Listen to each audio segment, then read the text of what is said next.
पृथ्वी देवी और आदित्य सूर्य के उत्पन्न होने पर भी सृष्टि अपूर्ण क्यों थी माता? तेरी दृष्टि में ही तेरे प्रश्न का उत्तर निहित है रे।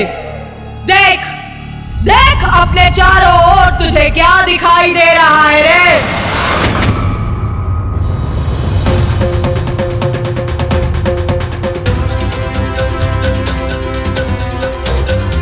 माता मुझे दिखाई दे रहे हैं ये नदी, ये झरने, ये वृक्ष, ये पौधे आदि। हाँ, उचित कहा तूने।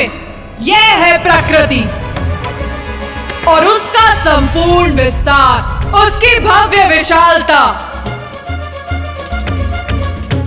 पृथ्वी पर फल उत्पन्न करने वाले वृक्षों की, अनाज उत्पन्न करने वाले पौधों की आवश्यकता थी, तभी तो उसमें जीवन फल सकता था ना। अर्थात प्रकृति का प्रकट होना भी तो आवश्यक था ना।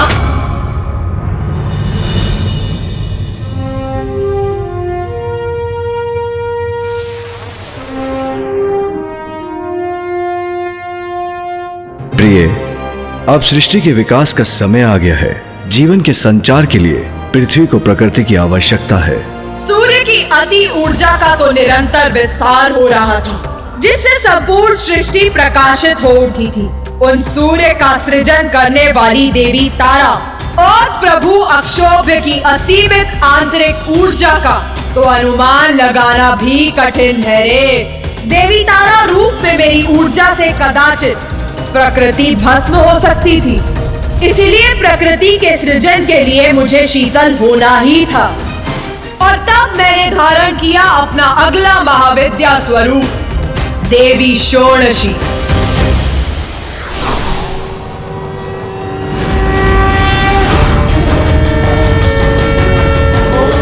और तब महादेव ने लिया पंचवक्त्र शिव का रूप। इस रूप में महादेव के 5 मुखों के नाम हैं: तत्पुरुष, सद्योजात, वामदेव, अघोर और ईशान।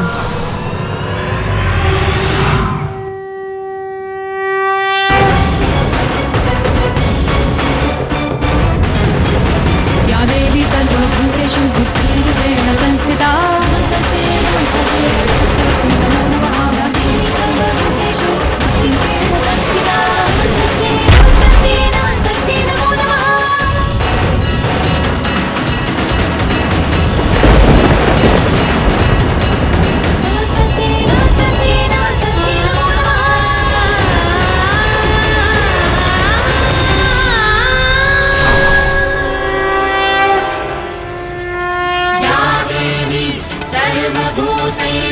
शक्तिरूपेण संस्थिता नमस्तस्यै नमस्तस्यै नमस्तस्यै। फिर देवी षोडशी की हथेली से एक जल की बूंद पृथ्वी पर गिरी।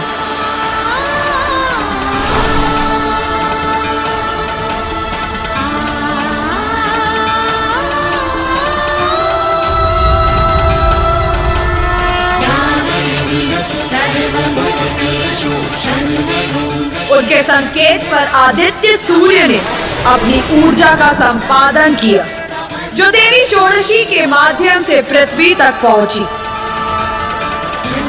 और जीवन का बीज अंकुरित हुआ और फलने फूलने लगा।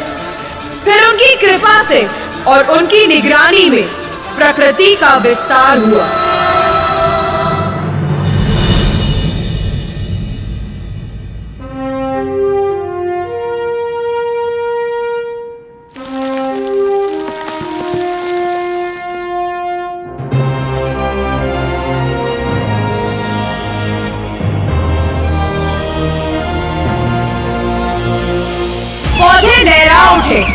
पुष्प खिलने लगे और उनके साथ वन्य जीवों में भी प्राणों का संचार हुआ और प्रकृति अपने पूर्ण वैभव में जीवन का आधार बनी।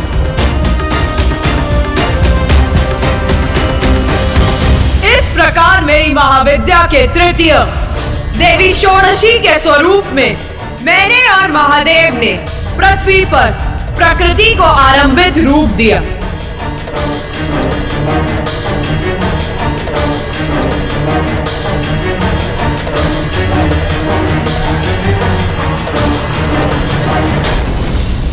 बालव्यक्तविभाकरामिति निवां भव्यप्रदां भारतीम् ईषत् फुल्लमुखाम्बुजस्मितकरे राशाभवान्दापहाम् पाशं साभयमङ्कुशं च वरदं कितनी अनुपम दिव्यता है माँ षोडशी की। राजन्तीं चतुरं कितना भव्य सौंदर्य है माँ का। भक्त्या भजे षोडशीम्।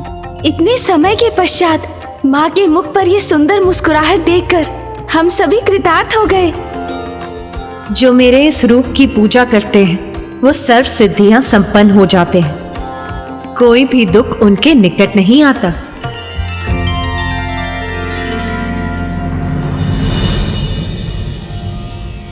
बालव्यक्तविभाकरामिति निवां भव्यप्रदां भारतीम् ईषत् फुल्लमुखाम्बुजस्मितकरे राशाभवान्दापहाम् पाशं साभयमङ्कुशं च वरदं संबिभ्रतिं भूतिदा व्राजन्तीं चतुरं वजाकृतिकरे भक्त्या भजे षोडशीम्।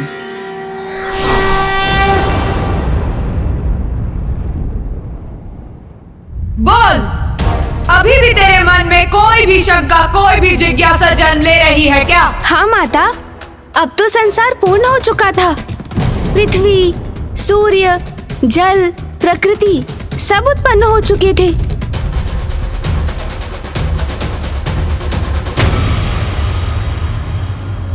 अपना प्रश्न अधूरा मत छोड़ गणेश, जो भी मन में है व्यक्त कर। पूछ पूछ पूछ रे, क्या पूछना चाहता है? माता, ब्रह्मदेव, नारायण, महादेव, पृथ्वी माता, सूर्य देव सब आपकी ही लीला से उत्पन्न हुए हैं, किंतु देवगण जैसे देवराज इंद्र, अग्निदेव, वायुदेव, वरुण देव और ऋषिगण जैसे ऋषि दुर्वासा, ऋषि मार्कंडे, इनका अस्तित्व कैसे प्रकट हुआ माता? बुद्धि में तो तू श्रेष्ठ है गणेश, प्रश्न भी तू उत्तम ही पूछता है रे।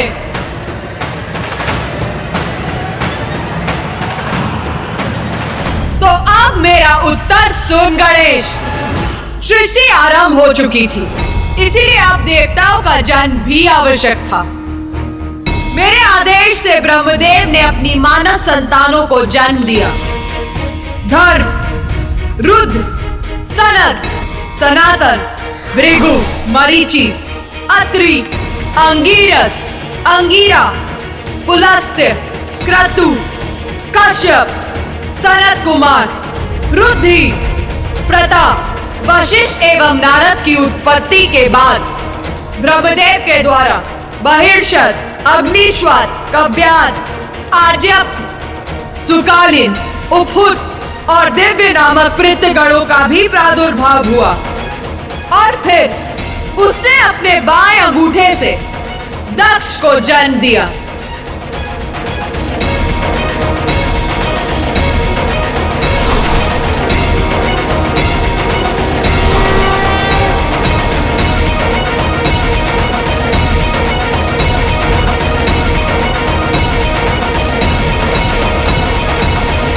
किंतु ब्रह्मदेव की मानस संतानें वृक्ष बीज अर्थात वंश वृद्धि करने में असमर्थ थी। इसीलिए सृष्टि के विस्तार के लिए प्रजनन की आवश्यकता थी,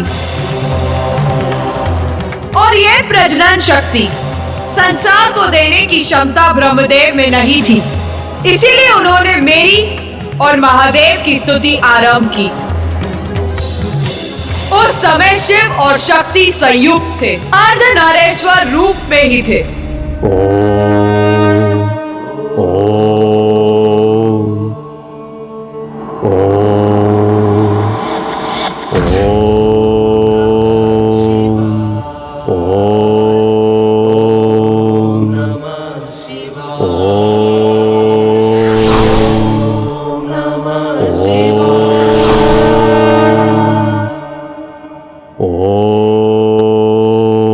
ब्रह्मदेव, हम आपकी स्तुति से प्रसन्न हुए।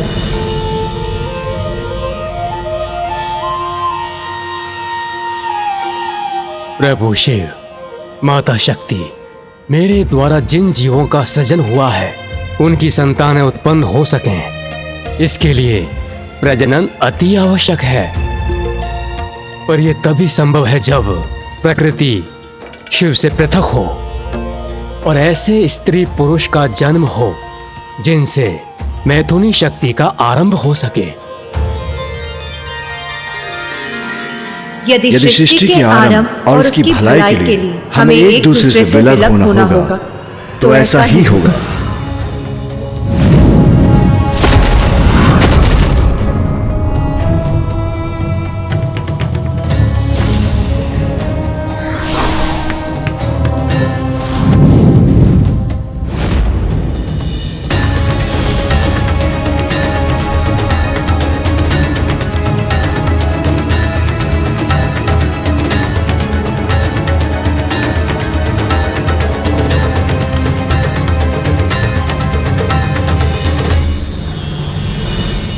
ब्रह्मदेव की प्रार्थना से शिव और शक्ति एक दूसरे से विलग हो गए और उनसे एक पुरुष और स्त्री का जन्म हुआ। उसमें जो पुरुष उत्पन्न हुए थे वो मनु थे और स्त्री थी शत्रुपा। उन दोनों से प्रियवत और उत्पानपाद नामक दो पुत्रों का जन्म हुआ और आकुति, देवहूति और प्रस्तुति नामक 3 कन्याएं भी हुई। और फिर उनकी इन संतानों का विवाह ब्रह्मदेव की मानस संतानों से हुआ और उनसे मैथुनी सृष्टि अर्थात स्त्री पुरुष के मिलन द्वारा संतानों की उत्पत्ति की प्रक्रिया का आरंभ हुआ और सृष्टि का विस्तार होने लगा। दक्ष और प्रसूति से मैथुनी क्रिया द्वारा अनेकों संतानें उत्पन्न हुई, जिसमें से 13 कन्याओं का विवाह प्रजापति कश्यप के साथ हुआ।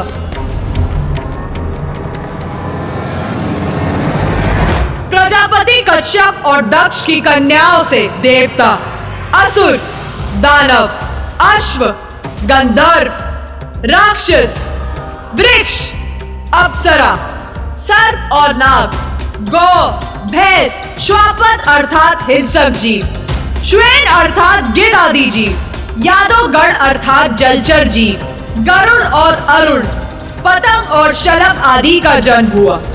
इन्हीं से संसार की समस्त प्रजातियों का जन्म हुआ। माता, अब तो सृष्टि पूर्ण हो गई थी। प्रकृति, जीव, जंतु, देव, गंधर्व, यक्ष आदि सभी उत्पन्न हो चुके थे और सबसे महत्वपूर्ण इस समस्त जीवन के लिए पृथ्वी भी थी। नहीं रे, मात्र एक पृथ्वी से संसार की रचना नहीं होती रे गणेश। बता मुझे, कौन है जो पृथ्वी पर निवास करता है? जीव जंतु और पुरुष माता। और अन्य सभी, उनका क्या स्थान है रे? सभी देव तो अपने अपने लोक में विराजमान रहते हैं और अन्य सभी भी माता। और अन्य सभी अपने अपने भुवन में रहते हैं और उन भुवनों की उत्पत्ति के लिए मेरी चतुर्थ महाविद्या स्वरूप देवी भुवनेश्वरी की कथा मैं अब कहूंगी। देवी भुवनेश्वरी? मेरी महाविद्या का चतुर्थ स्वरूप देवी भुवनेश्वरी, ब्रह्मांड की ईश्वरी है हम।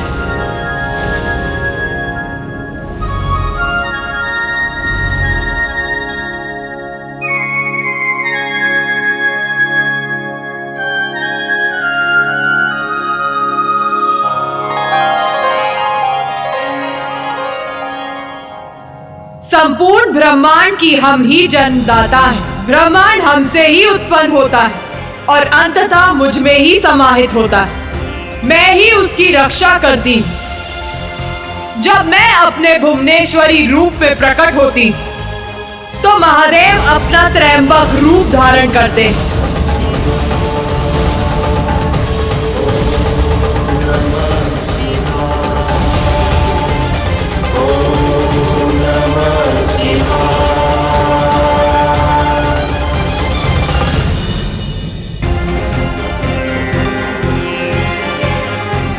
प्रिय,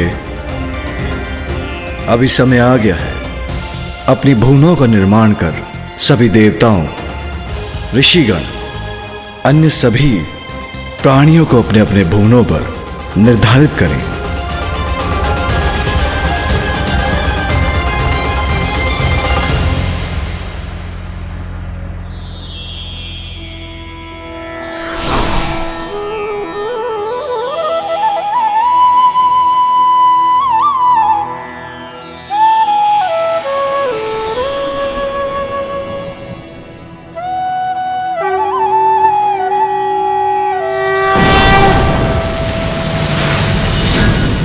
इन्हें भुवनों के क्रम में ब्रह्मदेव जहां निवास करते उस सत्य लोक का आविर्भाव हुआ। ये समस्त लोकों में सर्वोच्च लोक है, जहां के वासी जन्म और मरण के चक्र से मुक्त है। फिर तप लोक प्रस्तुत हुआ, जहां शरीर रहित पुण्य आत्माओं का वास है। जो इस लोक में वास करते हैं वो अपने सत्य लोक प्रस्थान की प्रतीक्षा में रहते हैं।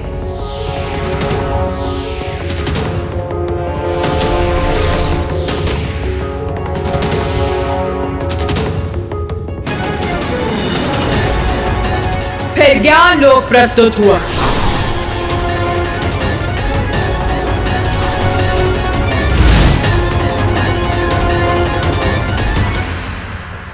जहां जिज्ञासा से परिपूर्ण तपस्वी वास करते हैं।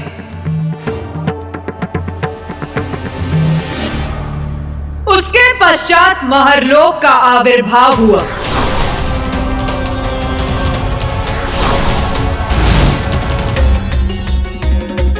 जहां तप की पराकाष्ठा के उपरांत ऋषियों मुनियों को स्थान प्राप्त होता है। जो ऋषि यहाँ निवास करते हैं उनकी शक्तियां देवताओं की शक्तियों के समान होती, इसीलिए इस लोक में सप्त ऋषियों का वास होता है। फिर इस कर्म में आनंद लोक अर्थात स्वर्ग लोक आता है।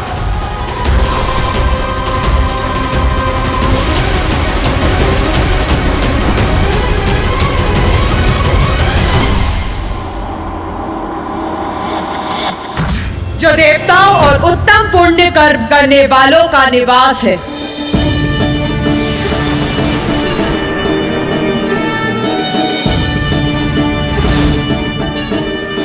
जिसके बाद भुवर लोक है, जहां सूर्य देव और अन्य नवग्रह स्थित हैं।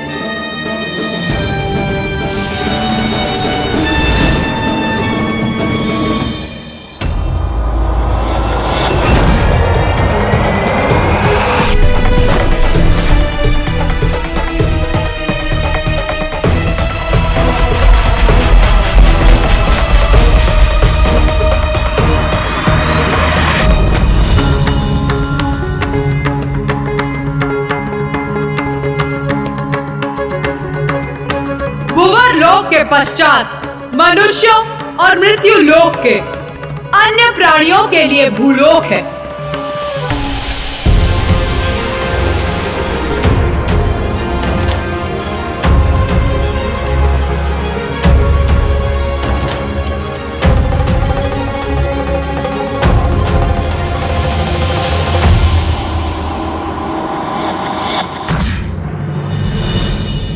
माता, आपने जितने भी लोगों का निर्माण किया वो तो सात्विक और सद्गुण स्वभाव के प्राणियों के लिए किया, किंतु उनका क्या? जिनका स्वभाव ही तामसिक है, उनका निवास कहाँ होगा? कहाँ जाएंगे वो? फिर भूमि के नीचे के लोक प्रकट हुए।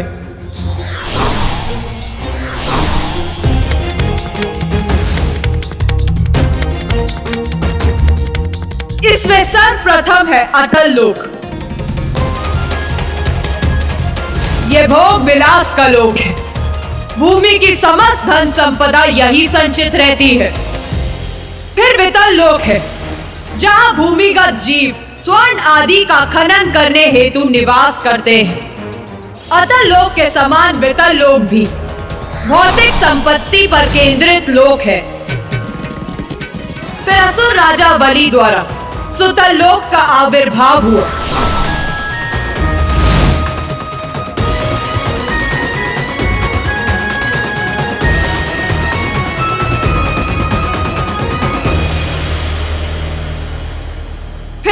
रसातल लोक की उत्पत्ति हुई। फिर उसके नीचे महातल उत्पन्न हुआ, यही नागलोक है, जहां नाग पुरुष और नाग कन्याओं का वास है। फिर उसके भी नीचे है दानवों और दैत्यों का लोक, रसातल।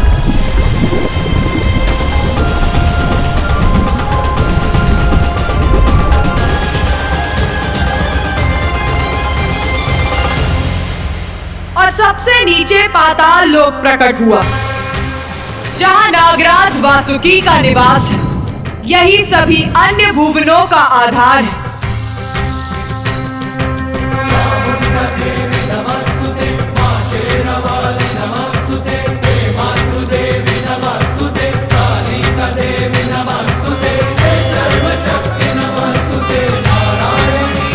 सब लोगों के बारे में तो हमें ज्ञात हो गया और सभी अपने अपने लोक में शांतिपूर्वक निवास भी करने लगे। तो फिर माता के अगले महाविद्या रूप का क्या उद्देश्य था?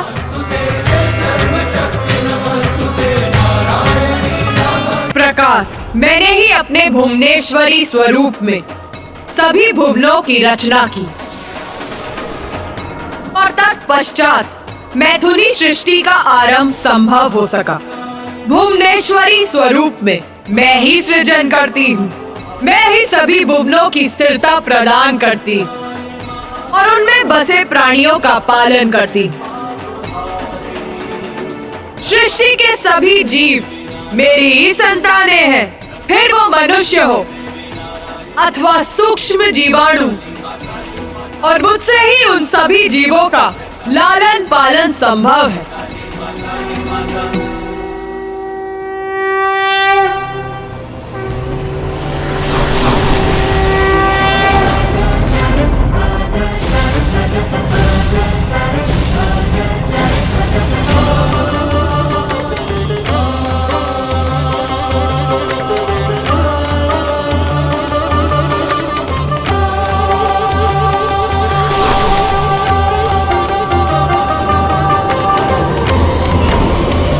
मेरे इस रूप की साधना करने वाले साधक को सर्व सांसारिक सुखों की प्राप्ति होती है।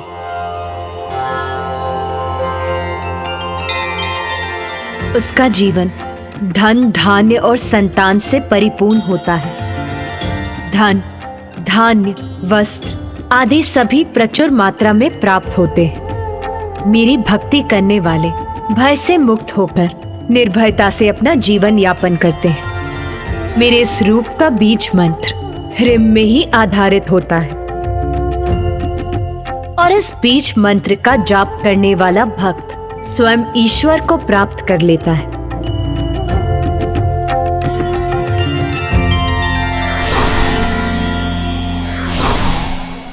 अष्टसिद्धि धर्मलक्ष्मी अरूपा बहुरूपिणी त्रिशूला पुक्कारा देवी पसानुगुसा विश्वधारिणी खड़गा खेड़ा दरा देवी घंटिनी चक्रधारिणी षोडशी त्रिपुरा देवी त्रिरेखा परमेश्वरी उद्यन्दिन्द्युतिमिन्दु किरीटां तुंगकुचां नयनत्रययुक्तां स्मेरमुखीं वरदांकुशपासा भीतिकरां प्रभजे भुवनेशीम्।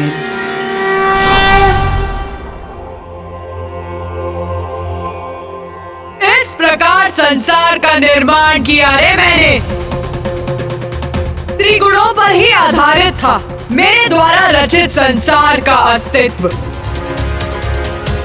और प्रत्येक प्राणियों को उसका स्थान उसके कर्मों के अनुसार दिया गया। किंतु मेरे इस संसार में भी असंतुलन उत्पन्न हो ही गया।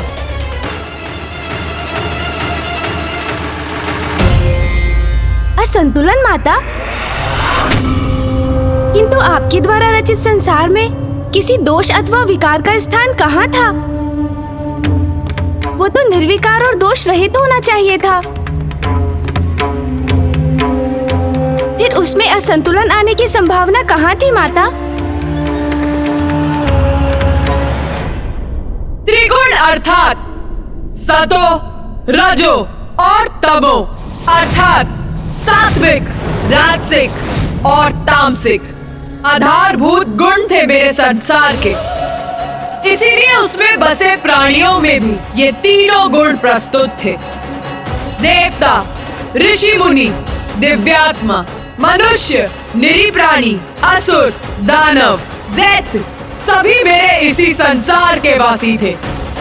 इसीलिए असंतुलन का आरंभ तब हुआ जब तामसी प्रवृत्ति की अधिकता से प्रभावित असुरों की लालसा में वृद्धि होने लगी। वो अन्य लोगों को लालच की दृष्टि से देखने लगे, मुख्य रूप से पृथ्वी को।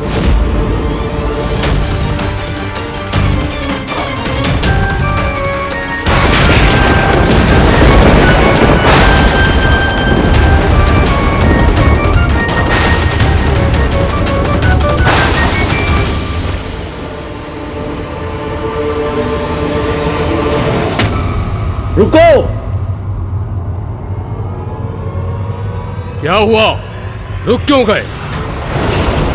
हमें शीघ्र ही अपने निवास की तरफ चलना चाहिए, जिससे हमारी स्त्रियां इस आखेट को पका सकें। भूख लगी है हमें। शीघ्रता करो, चलो आगे बढ़ो। कब तक भटकते रहेंगे हम? इस प्रकार आखेट ढूंढने के लिए, भोजन प्राप्त करने के लिए कब तक करना होगा परिश्रम? यूं ही कब तक का क्या अर्थ है? यह हमारा लोक है और यहाँ का यही नियम है। जब तक जीवित रहेंगे हम यही रहेंगे और इसी तरह अपना जीवन यापन करेंगे। उचित कहा तुमने। ये लोक हमारा है, पर वो लोक, वो भी तो हमारा हो सकता है।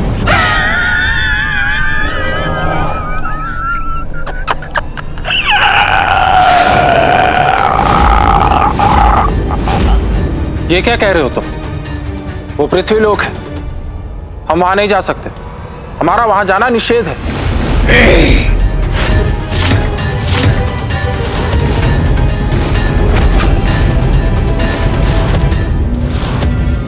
मेरी जो इच्छा होगी वही करूंगा मैं।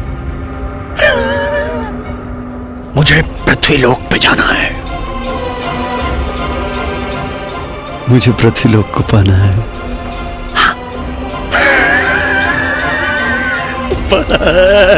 पाना।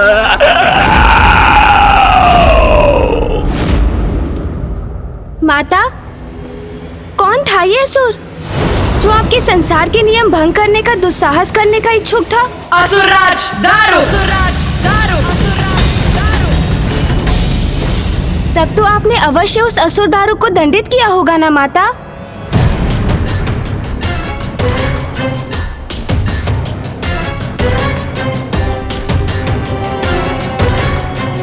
नहीं गणेश, मैंने उसकी रक्षा की। माँ ने रक्षा की उस दुष्ट असुर की? ये क्या कह रही हैं माता? उसे तो कठोर दंड का भागी होना चाहिए था।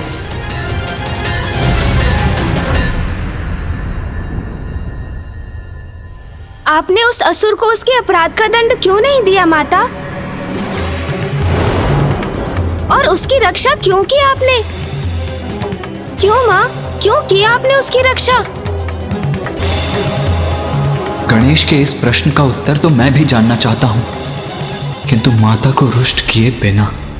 सत्य था रे, दारू की लालच भरी दृष्टि पृथ्वी पर थी, क्योंकि फल, पुष्प, अनाज, आहार आदि से परिपूर्ण पृथ्वी सौंदर्य रूपिणी थी। इस संपदा का अधिकार जो अभी तक पृथ्वीवासियों के पास था, उसे पाना चाहता था दारू। किंतु माता, इसमें क्या अपराध हुआ उससे? क्योंकि अपने जीवन को श्रेष्ठ बनाने का तो सभी को अधिकार है। अधिकार अवश्य है, किंतु किस मूल्य पर गणेश? दूसरों के अधिकारों को छीन कर कुछ प्राप्त करना उचित नहीं। दारुक पृथ्वी का आधिपत्य चाहता था, जिससे वो सभी ऋषि मुनियों अथवा ग्रामीण मनुष्यों को अपना दास और आहार बना सके। अन्य जीवों को कष्ट पहुंचाकर अपने जीवन को उन्नत नहीं बनाया जा सकता गणेश। तो माता, ये सब ज्ञात होने पर भी आपने उसकी रक्षा की? हाँ, रक्षा की मैंने उसकी, क्योंकि मैं विवश थी।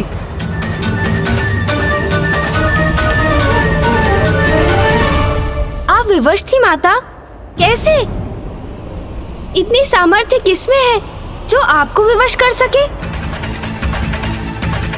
क्या कारण था आपकी विवशता का माता?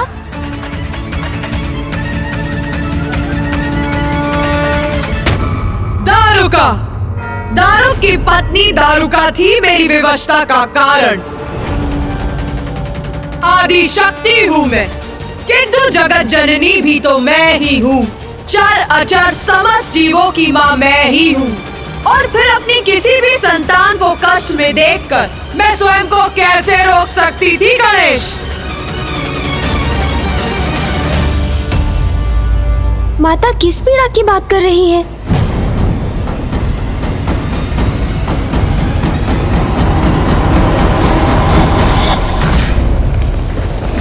मेरी बहुत महान भक्त थी दारुक की पत्नी दारुका, जिसने मुझे प्रसन्न करने के लिए मेरी कठोर तपस्या की। तब मैं ही अपने आदि शक्ति रूप में सर्वत्र व्याप्त थी। आदि शक्ति नमो नमः।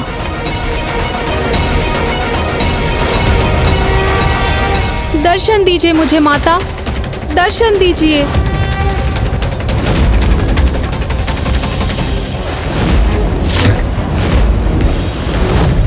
इतने वर्षों की कठोर तपस्या के बाद आपने अपनी इस भक्तिन को अपने दर्शन सुख से वंचित रखा माता। मेरे प्रति कठोर रहकर मेरी परीक्षा ले रही है माता, तो उचित है अब आप भी मेरी भक्ति की पराकाष्ठा देखेंगी माता।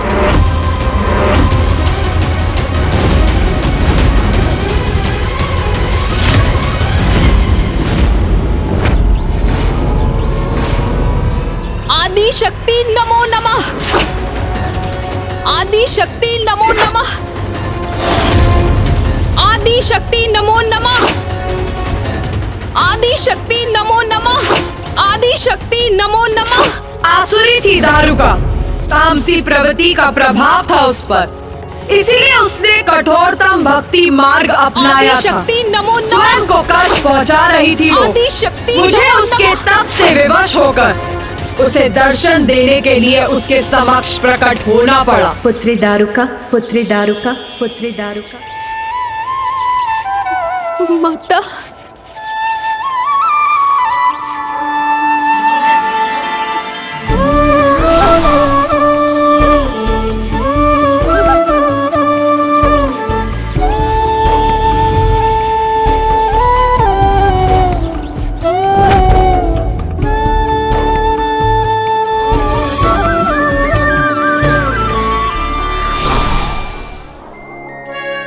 माता, सत्य है माता, आप दया की सागर हैं। मुझे दर्शन देकर मेरे कष्टों को हरकर आपने मुझे कृतार्थ कर दिया है माता।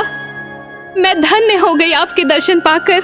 मैं माँ हूँ, मेरी भक्तिन स्वयं को कष्ट पहुँचाए ये मैं कैसे सह सकती हूँ पुत्री दारुका। मैं तुम्हारी तपस्या से प्रसन्न हुई, वरदान मांगो पुत्री। माता, मेरे और समस्त असुर समुदाय के जीवन को सरल करने हेतु इस स्थान को अपने आशीष से परिवर्तित कर दीजिए माता। यहाँ सभी संपदा से परिपूर्ण एक ऐसा वन स्थापित कर दीजिए जिससे हम सभी यहाँ सहजता से निवास कर सके माँ। क्योंकि माता हम असुर सभी आनंद प्राप्ति के सुख सुविधाओं से वंचित है, इसलिए हमारे साथ भी आपके भक्तों के समान ही व्यवहार होना चाहिए माता। अपने समस्त समुदाय के लिए निस्वार्थ भाव से वरदान मांगकर तुमने मुझे और भी प्रसन्न कर दिया पुत्री दारुका। मैं तुम्हारी इच्छा अवश्य पूर्ण करूंगी। धन्यवाद माता, धन्यवाद।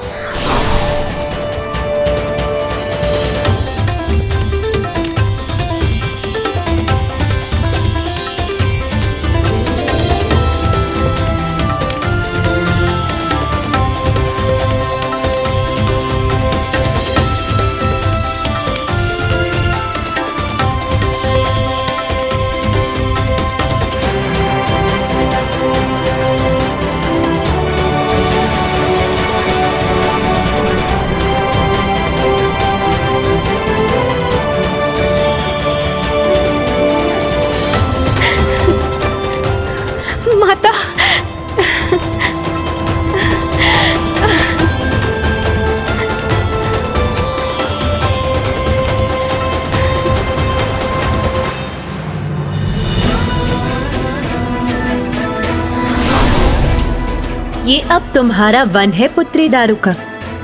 अब जहां तुम और तुम्हारा समस्त समुदाय जाएगा, ये वन तुम्हारे साथ जाएगा। सदा तुम्हारा रहेगा ये वन, जहां तुम्हें कोई भी कमी नहीं होगी और तुम्हारी सुरक्षा सदैव निश्चित रहेगी। माता, आपसे समस्त असुर समुदाय के लिए वरदान पाकर मैं कृतार्थ हुई, परंतु अब क्या मैं मात्र अपने लिए कुछ मांग सकती हूँ? अवश्य। अपने लिए क्या मांगने की इच्छा है तुम्हारी पुत्री? माता, मुझे वरदान दीजिए कि मुझे आपकी शक्ति का अभयदान सदैव प्राप्त होता रहे और मुझ पर कोई भी संकट छाए तो सदैव आप मेरी रक्षा करने आए। इसके लिए तुम्हें वरदान मांगने की कोई आवश्यकता नहीं। अपने भक्तों के लिए मैं सदैव रक्षा कवच बनकर प्रस्तुत होती हूँ, इसीलिए जो तुमने मांगा वो मैंने दिया। आपको कोटि कोटि धन्यवाद माता, आपको कोटि कोटि धन्यवाद। तथास्तु। कल्याण हो पुत्री।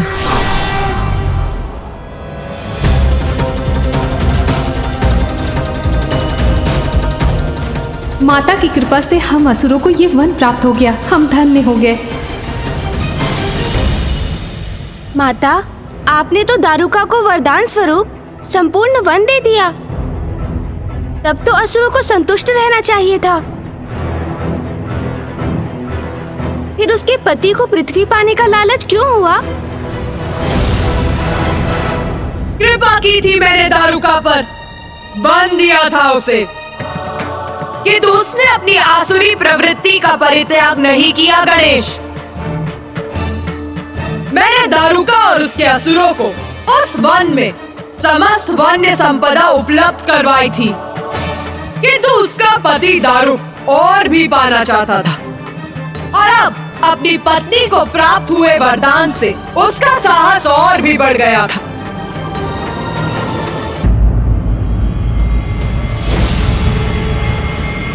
तू क्यों विचार मग्न खड़ा है रे? तेरा अनुजी प्रश्न पे प्रश्न पूछकर अपनी जिज्ञासा शांत कर रहा है। पूछ रे, तेरे मन में क्या प्रश्न है? पूछ, संकोच मत कर। माता, मैं स्वीकार करता हूं कि रसातल पृथ्वी जितना सुंदर नहीं था, किंतु पृथ्वी पर तो ऋषियों, मुनियों और अन्य वासियों ने उसे सुंदरता प्रदान करने के लिए अथक परिश्रम किए थे। भूमि को जोतकर उस पर अनाज की उपज उत्पन्न की थी, अपने लोक कल्याण के लिए यज्ञ किए थे। इसीलिए मैं ये नहीं समझ पा रहा हूं माता कि जब आपने दारुका को उसका वन दे ही दिया था तो असुरों ने रसातल को पृथ्वी के समान बनाने का प्रयास क्यों नहीं किया? ये तामसी प्रवृत्ति का परिणाम है रे, जो उससे प्रभावित होता है। वो ये मानने लगता है कि जब सब कुछ छीन कर प्राप्त किया जा सकता है तो उसके लिए परिश्रम की क्या आवश्यकता है। और वही किया उस दुष्ट दारुक ने भी।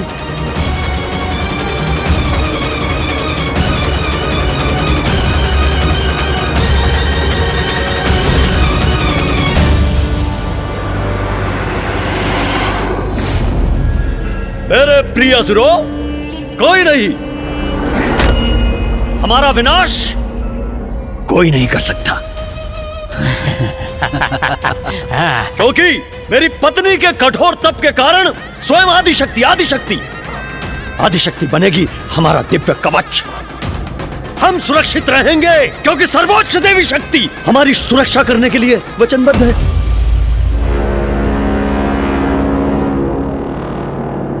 किंतु असुर श्रेष्ठ, हमें पृथ्वी पर आक्रमण करने की आवश्यकता क्या है?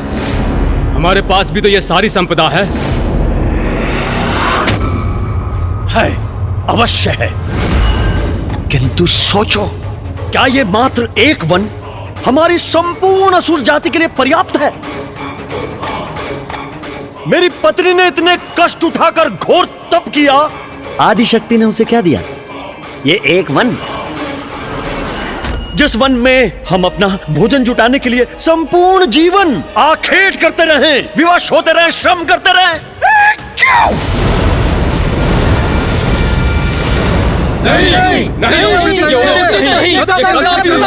नहीं। हम मात्र एक लघु अंश से संतुष्ट क्यों हो? क्यों क्यों क्यों क्यों क्यों?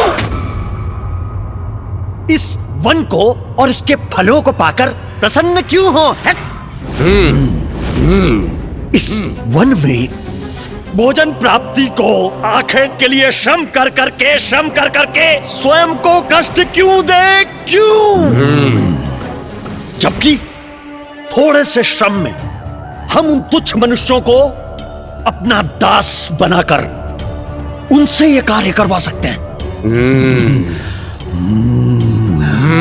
उनको अपना आहार बना सकते हैं।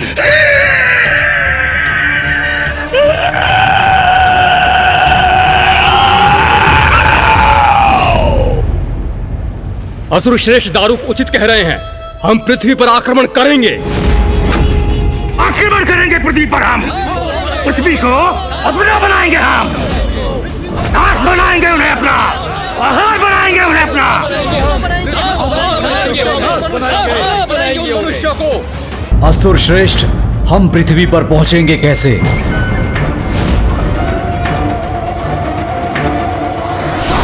उसकी चिंता आप मत कीजिए स्वामी।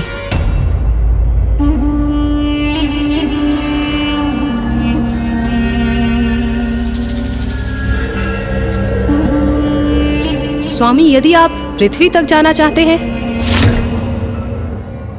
तो मैं आपको ले जाऊंगी। अति उत्तम, अति उत्तम प्रिय।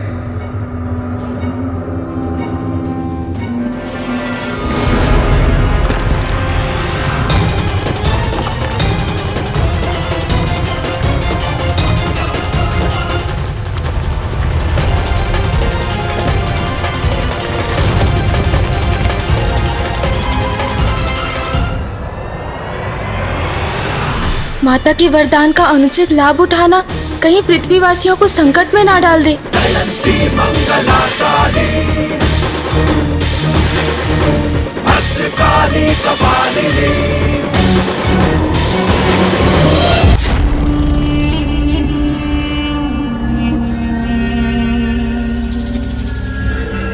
स्वामी, यदि आप पृथ्वी तक जाना चाहते हैं तो मैं आपको ले जाऊंगी। अति उत्तम, अति उत्तम प्रिय। प्रिय, शीघ्र करो ये कार्य। अब प्रतीक्षा उचित नहीं है, है? नहीं है, प्रतीक्षा उचित नहीं है।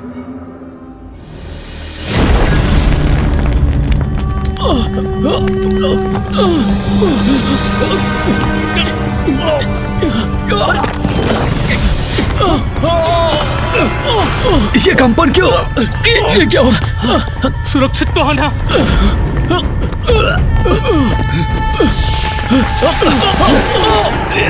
ये कंपन कैसा? आश्चर्य, हम ऊपर उठ रहे हैं। देवी दारुका हमें ऊपर ले जा रही है।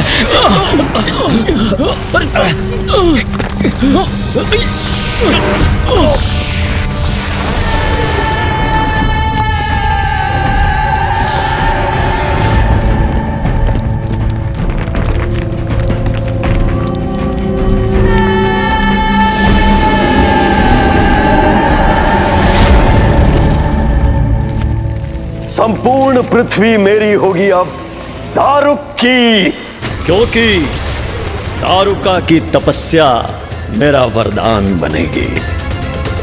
स्वामी बनेंगे पृथ्वी लोक के सम्राट और मैं बनूंगी उनकी पटरानी। सदा तुम्हारा रहेगा ये वन, जहाँ तुम्हें कोई भी कमी नहीं होगी और तुम्हारी सुरक्षा सदैव निश्चित रहेगी। अब जहाँ तुम और तुम्हारा समस्त समुदाय जाएगा, ये वन तुम्हारे साथ जाएगा। जहाँ चाहूंगी वहाँ विचरण करूंगी मैं और अपने असुरों के साथ सुरक्षित भी रहूंगी। पृथ्वीवासियों तैयार हो जाओ, क्योंकि पृथ्वी पर आ रहा हूं अब मैं, दारुक।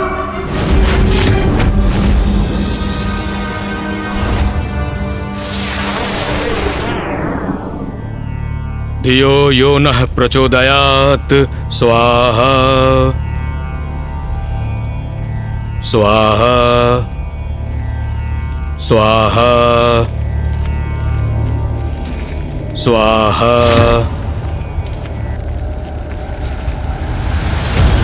स्वाहा स्वाहा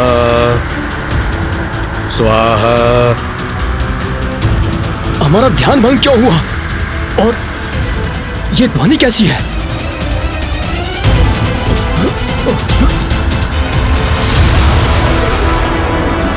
वो आकाश में क्या है?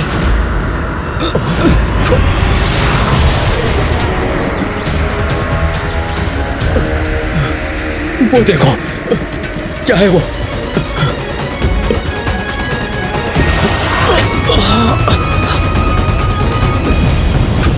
हमारे हवन की अग्नि शांत कैसे हो गई? हमारे यज्ञ में व्यवधान कैसे आ गया? क्या कारण है इसका?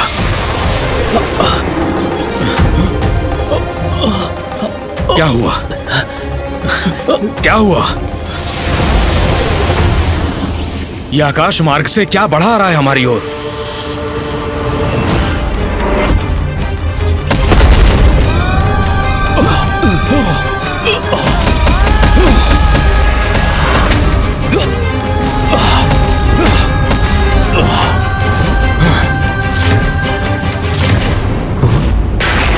कौन है ये? कौन है ये? कदाचित ये तो असुर हैं। इनके विषय में सुना है मैंने। रसातल वासी हैं ये, किंतु ये अपनी सीमा लांघकर पृथ्वी पर क्या कर रहे हैं? इनका यहाँ आगमन सर्वथा अनुचित है। कौन हो तुम सब? क्या चाहिए तुम्हें और क्यों आए हो तुम यहाँ? आक्रमण!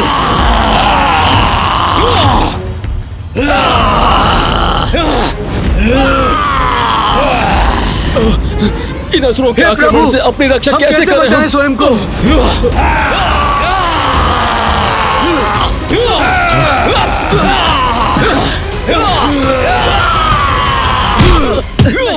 रक्षा कीजिए प्रभु, हमारी रक्षा कीजिए। छोड़ दो, रक्षा कीजिए। छोड़ दो, छोड़ दो, हम सबको छोड़ दो। प्रभु रक्षा करो। चलो शांति पूर्वक बंदी बन जाओ, अन्यथा अंत करेंगे तुम्हारा। अब हमारी सत्ता है।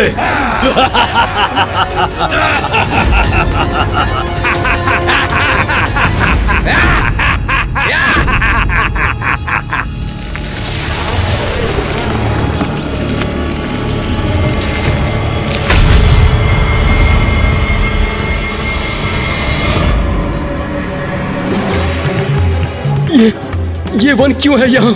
किस लोक से आगमन हुआ है इसका? हमारी शांति क्यों भंग हुई? क्या है इनका आशय?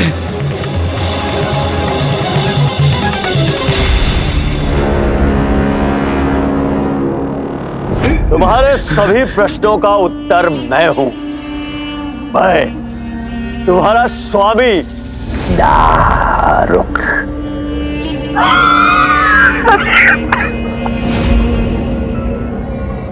स्वामी हो तुम हमारे? क्या अर्थ है इसका? हमारे स्वामी हमारे प्रभु हैं और हमारे प्रभु का पद कोई भी असुर नहीं ले सकता। किसी असुर को यह पद कभी प्राप्त नहीं हो सकता। बताओ, कौन हो तुम और तुमने यहाँ आने का दुस्साहस क्यों किया? क्या चाहते हो तुम? तुम मुझसे पूछते हो? मुझसे पूछते हो क्या चाहता हूं मैं? अरे ऋषि मुनि होना, ज्ञानी होना, कैसे मूर्खतापूर्ण सवाल करते हो? क्या चाहता हूं मैं पृथ्वी चाहता हूं, पृथ्वी चाहता हूं मैं, पृथ्वी चाहता हूं मैं, पृथ्वी चाहता हूं मैं। समझ लिया? यह अनुचित है। मां भुवनेश्वरी ने सभी प्राणियों को उनकी प्रवृत्ति के अनुसार लोक निर्धारित किए हैं। मूर्ख ऋषि, हमारी यही प्रवृत्ति है छीनने की। हम किसी नियम का पालन नहीं करते। हाँ, और यदि तुम्हारी माँ भुवनेश्वरी ने कोई नियम स्थापित किए हैं तो अभी के अभी मैं उन्हें परिवर्तित कर देता हूँ, परिवर्तित कर देता हूँ।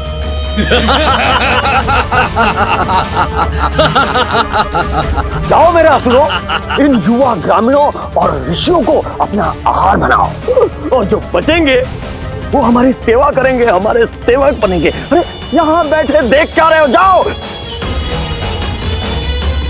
आज तुम्हारा भोज है, इनका आहार करो, अपनी भूख मिटाओ।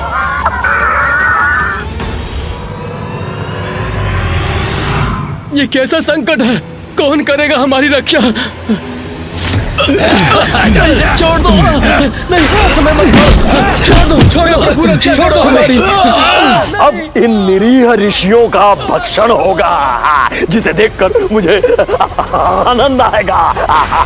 आपने उचित कहा था स्वामी, हम असुर ही इस पृथ्वी सत्ता के योग्य हैं। अरे क्यों रहे हम असुर उस उजाड़ रसातल लोक में, और ये बलहीन शाकाहारी ऋषि इस पृथ्वी लोक का आनंद उठाएं। हाँ, मात्र इसलिए कि ये देवताओं को प्रसन्न करने के लिए यज्ञ करते हैं, हवन करते हैं। हाँ? कदापि नहीं। अब यहाँ हमारा अधिकार होगा, हम इसका आनंद उठाएंगे, ये सर्वथा उचित है।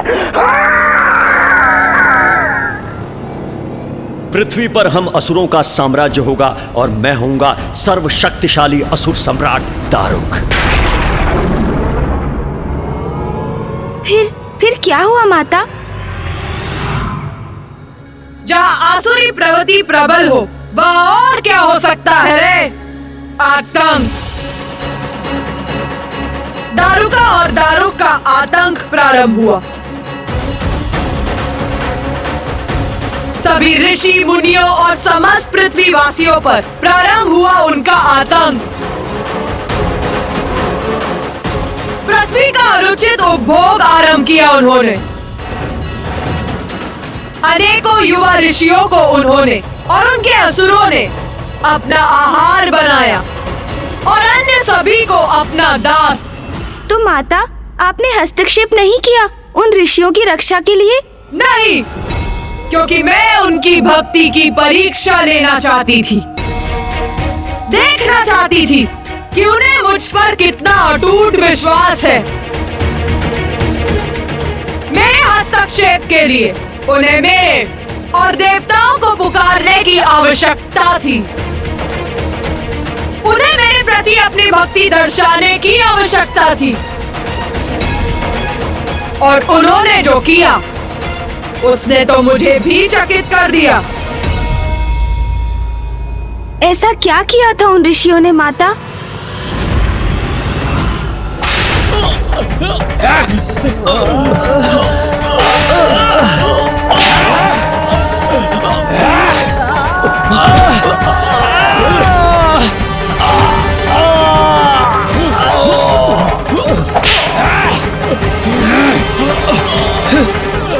प्रभु रक्षा करो,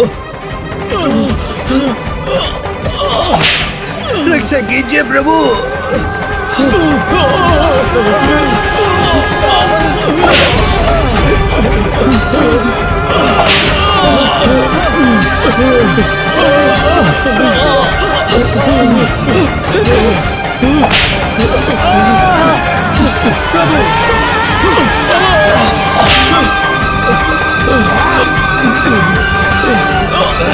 इधर चलो इसके।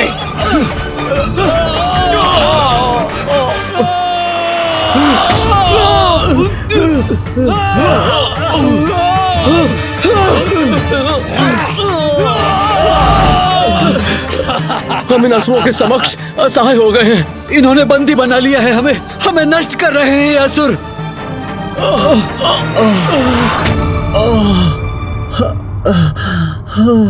असुर श्रेष्ठ, हमारे असुर चहुं दिशाओं में फैल गए हैं। पृथ्वी के कोने कोने में जाकर ऋषियों, मुनियों और मनुष्यों को बंदी बना रहे हैं।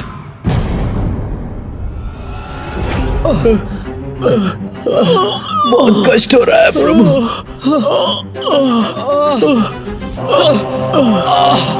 प्रभु,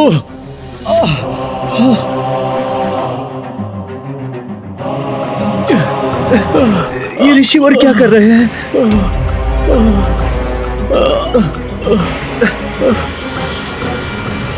ये आप क्या कर रहे हैं ऋषिवर? यज्ञ। जब हम सर्व संपन्न थे तो कोई कष्ट नहीं था हमें। ईश्वर की कृपा बनी हुई थी हम पर, क्योंकि हम यज्ञ करते थे। परिस्थिति चाहे अनुकूल हो या प्रतिकूल, हमें अपने कर्तव्यों का परित्याग नहीं करना चाहिए। हम अपना कर्तव्य अवश्य निभाएंगे। किंतु ऋषिवर, हमारे पास हवन के लिए ना कोई सामग्री है, ना घृत और ना ही हविष्य।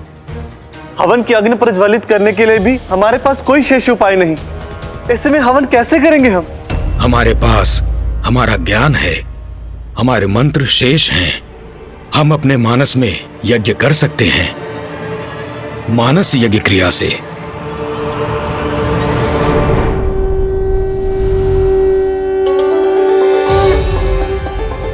या देवी सर्वभूतेषु शक्तिरूपेण संस्थिता नमस्तस्यै नमस्तस्यै नमस्तस्यै नमो नमः।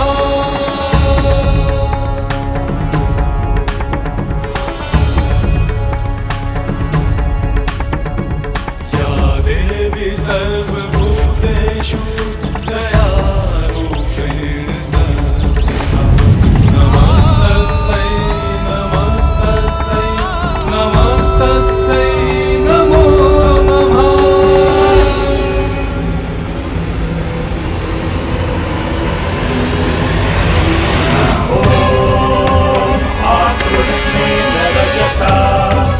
वर्तमानो निवेशयन्नमृतं च हिरण्येन सविता रथेन देवो यदि भुवनानि पश्यति।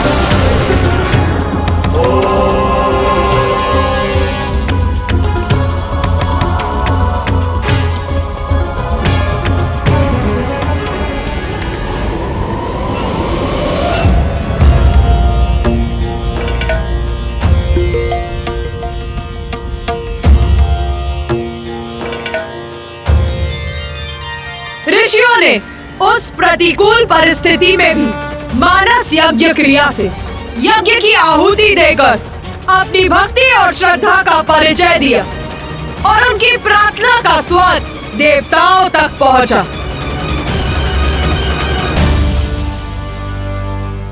उस समय मैं माता आदि शक्ति की पूजा में विलीन था। तभी ऋषि मुनियों की पुकार मेरे स्थान और अन्य देवताओं तक पहुंची और हम उनकी सहायता करने के लिए तत्पर थे। ओम नारायणी नमोस्तुते, ओम नारायणी नमोस्तुते, ओम नारायणी नमोस्तुते, ओम नारायणी नमोस्तुते।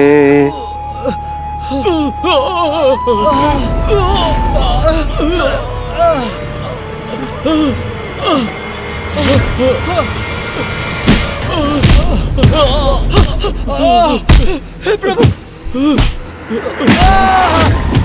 प्रभु,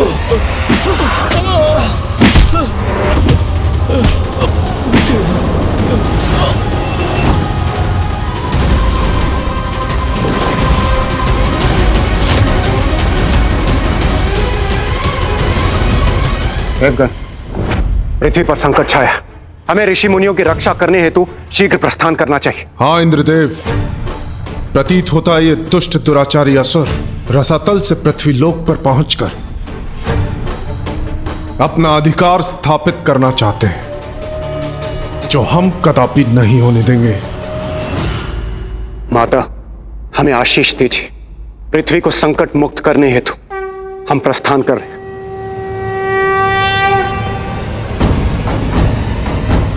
चलिए देवगण।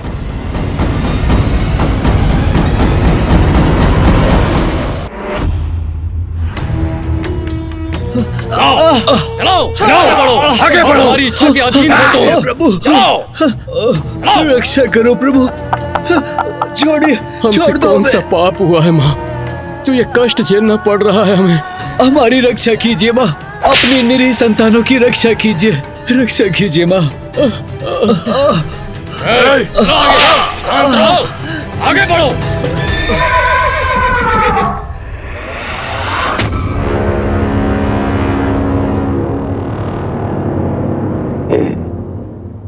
ये कैसी ध्वनि थी? हाँ?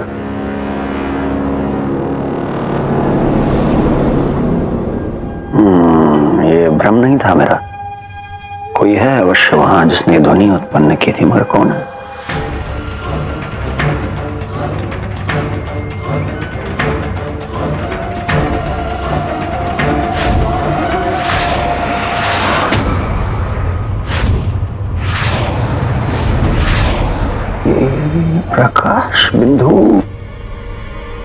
यहाँ कैसे आ रहे हैं? हाँ?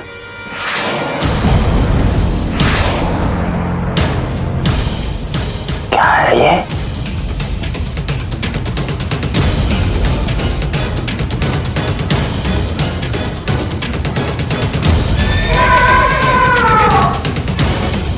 ये कैसी ध्वनि है? लगता है आकाश मार्ग से कोई आ रहा है।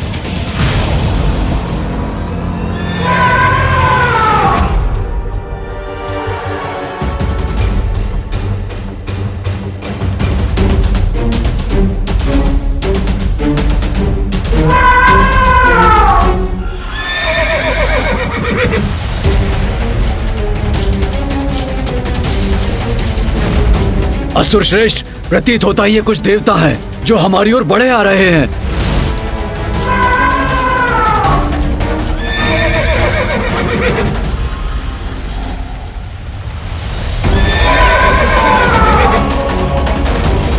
देवता?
तो इन सबको यहां बंदी बना रखा है।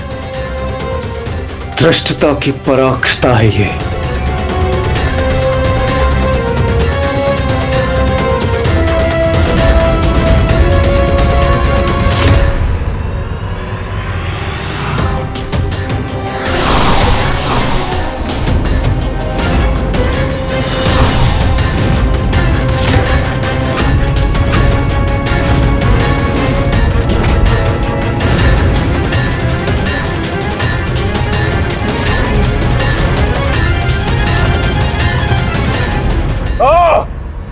तो तुम हो इस आतंक के पीछे। दुष्ट असुर, तुमने पृथ्वी पर आकर इन निर्दोष ऋषियों को त्रस्त करने का दुस्साहस कैसे किया?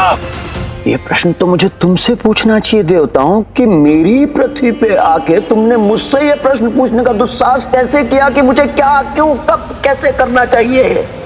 तुम्हारी पृथ्वी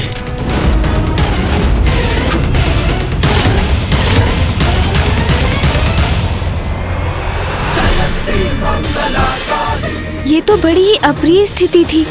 एक और ऋषि मुनियों के लिए लड़ रहे देवता थे, तो दूसरी ओर माँ आदि शक्ति के वरदान से रक्षित असुर। विजय किसकी हुई, धर्म की या वचन की?